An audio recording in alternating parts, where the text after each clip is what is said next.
یہاں پہ پنچھی کرنے کا گھر نہیں ہے، لیکن ایسا ہم نے یہی مقام درج پہنچی جو سچ مسجد، ہر کام مسجد کے اندر ہم نے کرنا ہے، عبادت کی شکل کرو۔ لیکن یہ عباد الرحمن کی بات نہیں تھی۔ عباد الرحمن اللہ کے نیک بندے وہ اندر آتے تھے مسجد کے اندر، کب کبھی داری ہوتی ہے۔ اپنی آیت آگے آیت کو دیکھو، والذین یبیتون لربہم سجدا وقیاما، اللہ کے نیک بندے راتوں کو اٹھتے ہیں، اللہ سے مانگتے ہیں۔ کسی کی رات گزر جاتی ہے سجدے کے اندر، کسی کی رات گزر جاتی ہے قیام کے اندر، کسی کی رات گزر جاتی ہے ہاتھ پٹاتے ہیں، اللہ سے مانگتے ہیں، اپنے اللہ کو راضی کرتے ہیں، اور جو بیان کرتے ہیں والذین یقولون ربنا اصرف عنا عذاب جہنم ان عذابها کان غراما۔ یہ اللہ کے نیک بندے راتوں کو مانگتے ہیں، پوری امت کے لیے مانگتے ہیں، پوری کائنات کے لیے مانگتے ہیں، اللہ کو راضی کرتے ہیں۔ پوری امت پتہ نہیں کہ تو دانے دانے ہم کھاتے ہیں، جو کس اللہ والوں کی دعائیں ہیں راتوں کو اٹھ کے مانگتے ہیں، تب جا کر نصیب ہے ہمیں کھانا، ورنہ گناہوں کی لذت کی وجہ سے ہم اس کھانے کے لائق نہیں ہے، ہم جانوروں سے بدتر۔ انسان کی دو حیثیتیں ہیں۔ مفتی فیض الرحیم صاحب نور اللہ مرقدہ ہوئے بیان کرن تمہیں سرور انسان کی دو چیزیں ہیں، ایک اس کی گراوٹ ہے، ایک اس کی بناوٹ ہے۔ انسان بنتا چلا گیا، فرشتوں سے اعلیٰ بنتا ہے، فرشتوں سے افضل ہو جاتا ہے، اور انسان گرتا ہے کتے خنزیر اور گدھوں سے بھی بدتر ہو جاتا ہے۔ اللہ اکبر۔ لیکن یہ پتہ نہیں کہ اللہ والوں کی دعاؤں سے آج ہم کھاتے پیتے دندناتے ہیں اللہ کی زمین پر، ورنہ اس کے مستحق ہم گنہگار نہیں تھے۔ گناہوں کا سبب دیکھو، یہ آفات ہے، یہ جو موسمی احوال ہے، ان میں آفت، یہ قحط سالی، یہ پورے سے پچھلے قوموں کے اندر یہ قحط سالی آئی ہے۔ خدایا جاؤ قرآن کھول کے دیکھو، قوم نوح کے ساتھ، قوم ثمود کے ساتھ، بنی اسرائیل کے ساتھ، اور قوم طب کے ساتھ، ان لوگوں کے ساتھ اور بنو والوں کے ساتھ کیا کیا احوال ہوئے ہیں۔ جاؤ پڑھو اور پھر اپنی حالت دیکھو۔ یہ آپ کے اور میرے اللہ کے نبی علیہ السلام نے دعا مانگی تھی، اور وہ دعا مانگی تھی، تین دعائیں کی تھی، ایک دعا کی یہ بھی ہے، اے اللہ میری امت کو قحط سالی سے اور عمومی عذابات سے بچانا۔ شبنا گزارن لیکن عذاب آنے کے نمجد حالات ہوئے، قحط سالی آئی لیکن کھانا پینا پانی میسر ہے، اب وہ احوال نہیں آئے۔ لیکن یاد رکھنا میرے عزیزو، اگر ہم نے اللہ کی رسی کو چھوڑ دیا اور اللہ ہم کو چھوڑ بیٹھے گا، ابھی تو پانی بند ہے، کھانا بھی بند ہوگا، کرنسیوں کو دھکے لگ دیں گے، بنیادی عراق نیرا ہوا وہ قطیفوہا، وہ بنیادی شام مدیوہا و دیناروہا وہ اتم من عیس بدأت ابی ہریرہ۔ یہ حدیث بخاری شریف کے اندر جب تم ایسے کرنے لگو گے، شام کی کرنسیاں بند، مصر کی کرنسیاں بند، حکمران ختم ہوں گے اور وہ حکمران قائم ہوں گے جو اہل نہیں ہوں گے حکومت کے، اور وہ احوال دیکھو گے کہ ترسو گے پانی پینے کے لیے، ترسو گے مسجد کے اندر آنے کے لیے، آنا چاہو گے، اذان دینا چاہو گے، اذان پہ پابندی ہوگی، نماز پڑھنا چاہو گے، نماز پہ پابندی ہوگی، اللہ کی عبادت کرنا چاہو گے، وہ عبادت قبول نہیں ہوگی۔ کیوں؟ بادیروں کی اعمال کی دینے سے قبیلہ اللہ کی مسلمہ۔ اللہ کے نبی علیہ السلام نے فرمایا کہ لوگوں اٹھو، اپنے اللہ کو راضی کرنے کے لیے نیک کام کرو، اپنے اللہ کو کیا کرو؟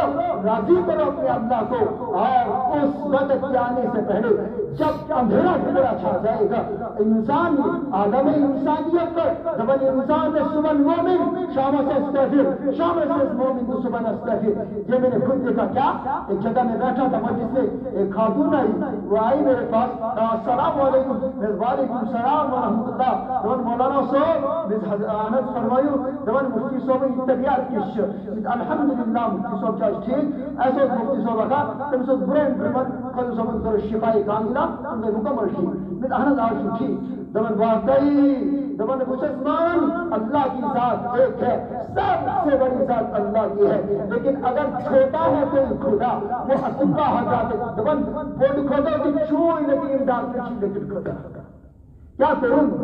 ناز ضرور چاہتے ہیں دیکھیں ضرور ورنہ شرک ضرور تو شومان جس انسان نے شرک کیا وہ اسلام کے دائرے سے خارج ہو گئے. تو شومان تو ہم اپنی شاید تبدل کو شرک اس نے شرک کیا سکن حالت میں درائے سکن بیر پڑھن یصبح الرجل مؤمنا سبن درائے ایمان کی حالت گزر اور اب لوٹ نہیں ہے کفر کی حالت. یہ ہو رہا ہے, یہ ہم سے ہو رہا ہے, ہم شرک کرتے ہیں ہو رہا ہے اور ہم ہو رہے ہیں. اس کے مزاج انسان صبح مومن شام کو کافر, شام کو مومن صبح کافر. وہی تھڑائی ظلم چکے تن جشتوں کا سنیں آج بھی فرزان مومن کو شد گئے ہیں.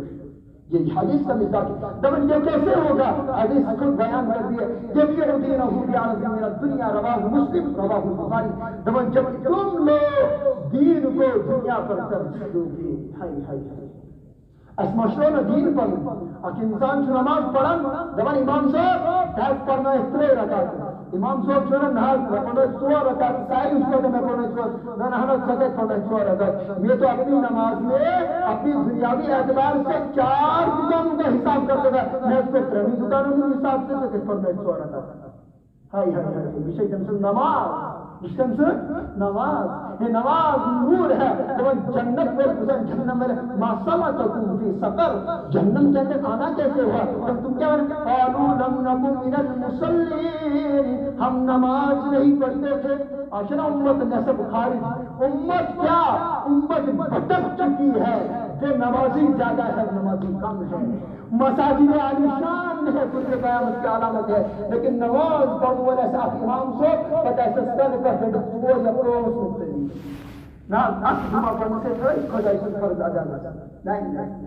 نماز پڑھو تو 5 وقت پڑھو, اپنے اللہ کو راضی کرنا ہو تو 5 وقت کی نماز فرض ہے. کہتے 5 وقت نماز پڑھی کہتے بات نہیں 5 وقت چوئی فرض. اگر 50 وقت کی نماز پڑھنی ہوتی تو آپ کو بھی پتہ چلتا کس طریقے سے نماز پڑھنی ہوتی. لیکن اللہ نے تخفیف کی, آپ کے حبیب صلی اللہ علیہ وسلم نے اللہ سے مانگا اور 5 وقت نماز دوا نماز. حضرت موسیٰ علیہ السلام یا اللہ کے نبی علیہ السلام اور اللہ کو بہت کہہ دو کہ اللہ میری امت پر کچھ تخفیف کر دیجئے. نہیں اب مجھے شرم آئے گی, اب تو 5 وقت کی نماز ہے, نہیں تو اور ہو جاتا اپنی امت کے لیے مانگتا کچھ کم کیجئے 5 وقت کی نماز. ایسے 5 وقت نماز سے زیادہ ایسا دنیا خیش ایسا لالچ. ایک انسان کو 2-3 دکانیں ہیں نت قسم کے اور پہنچ آتی, ایک انسان اتنا بڑا آفیسر ہے کیسے تو قرآن سے امت محروم ہو چکی ہے. تو شورائے قرآن میں قیامت کی صبح تک بات تو یہی خیال نہیں کی. لیکن سنے قرآن کریم جو ہے, قرآن کریم کو جو حروف ہے ایک وقت ہوگا ایک رات ہوگی, قرآن کریم کے حروف اٹھا لیے جائیں گے. صبح تم قرآن دیکھو گے وہ مٹ چکا ہوگا, حفاظ کراموں کے سینوں سے قرآن کریم بھول چکا ہوگا. رمضان کے لیے ڈھونڈو گے حفاظ نہیں ملیں گے. اپنے بچوں کو پڑھانا چاہو گے قرآن نہیں پڑھا سکو تو قرآن موجود نہیں ہوگا. قرآن تو ہوگا لیکن اس کے حروف باقی نہیں ہوں گے, وہ مٹ چکے ہوں گے. اور اس وقت کیا ہوگا؟ یہ کافی عالمناک واقعہ ہے, یہ کافی دلدوز واقعہ ہے. اس وقت انسان کا کیا ہوگا؟ یہ اسی وجہ سے جب قرآن کو گھروں پہ رکھیں گے آج بیٹے لوڑ کسی درن کریم قرآن کریم بول جو ان کے اوپر دیکھنا ڈسٹ ہے یا نہیں ہے. خدا کی قسم اپنے قرآن کو صاف کرنا. قرآن کو جو صاف تمہارا بڑے دے سکتے ہیں تمہارے گول جو تمہارے کھل جو کم سے کم بڑے چھوٹے میں تو بچتے ہیں. کیوں قیامت کے دن یہ آنکھیں بولے گی اللہ تیرے کلام کو پڑھتے نہیں سکے تھے, دیکھو تو تھا دیکھو تو تھا, انگلی تو پھیری تھی, کیوں دین سے دور ہو رہے ہو, کیوں اللہ کو ناراض کر رہے ہو, کیوں اللہ کو غضبناک کر رہے ہو اور اللہ کا غضب کیوں اپنے اوپر لے رہے ہو. آپ کی بات عرض کروں گا کہ قیامت کے آنے سے پہلے اللہ کے نبی علیہ السلام بیان کرتے ہیں کہ اللہ کے نبی علیہ السلام فرماتے ہیں اللہ رب العزت جب بائیں ہاتھ میں پورے آسمان و زمین کو یوں لپیٹیں گے اور کہیں گے این الجبارون این المتکبرون, کہاں گئے اقتدار ڈھونڈنے والے, کہاں گئے وہ اونچے اونچے منصبوں پہ, آپ کہاں گئے وہ تکبر کرنے والے. تکبر کرنا یہ میری صفت ہے. این الملک, کہاں گئے وہ بادشاہ, انا الملک, آج میری بادشاہ ہے. آؤ کوئی مقابلہ کرنے والا ہے تو کر لو مقابلہ. از میں دشمن ساتھ پر آسمان اس کو زمین آج میں دیکھ این الجبارون این المتکبرون, او بڑے بڑے افسروں کہیں گئے, او بڑے بڑے بادشاہوں کہاں گئے, او متکبروں, او اپنے فخر کرنے والے، اپنی حکومتوں پہ، اپنے ہر چیز کا فخر کرنے والے، اور اللہ کے دین کو بھول بیٹھے۔ کہاں گئی تمہاری یہ حکومت، کہاں گئی تمہارا یہ اقتدار، تمہارے یہ منصبہ، تمہاری یہ ذاتی؟ آج آؤ، کوئی مقابلہ کرنے والا ہے، میدان میں آؤ۔ اس وقت جو چہرہ اللہ کے سامنے حاضر ہوگا، اس وقت جو چنت ریاست فورم مہینے بولتے ہوئے بدتمیزی تقدر ذرا اس کے مگر یہ کہ انسان جو سوشل میڈیا کروز میں جا سکتا، لیکن اس وقت تمام حضرات وہیں پہ ہوں گے، دنیا کی ایک ایک چیز وہاں پہ ہوگی جس درد بھیجتی ہے تمہیں بہتر یہاں سے مانا جائے بھیجتی ہے کیسا اللہ ہم سب کو اللہم انا نعوذ بک من عذاب الدنیا وعذاب الآخرہ، اللہم انا نعوذ بک من فتنة الدجال، اللہم انا نعوذ بک من عذاب القبر۔ اللہ پاک کی ان باتوں پر عمل پیرا ہونے کی توفیق عطا فرمائے، جو باتیں کہی ان پر عمل کرنے کی توفیق عطا فرمائے، جو باتیں رہی انشاءاللہ پھر کبھی اللہ نے موقع عنایت نصیب کیا ہوگا وہ بھی آپ حضرات کے سامنے رکھیں گے۔ اللہ پاک ان کو اپنی بارگاہ الہی کے اندر قبول فرمائے۔ آخر دعوانا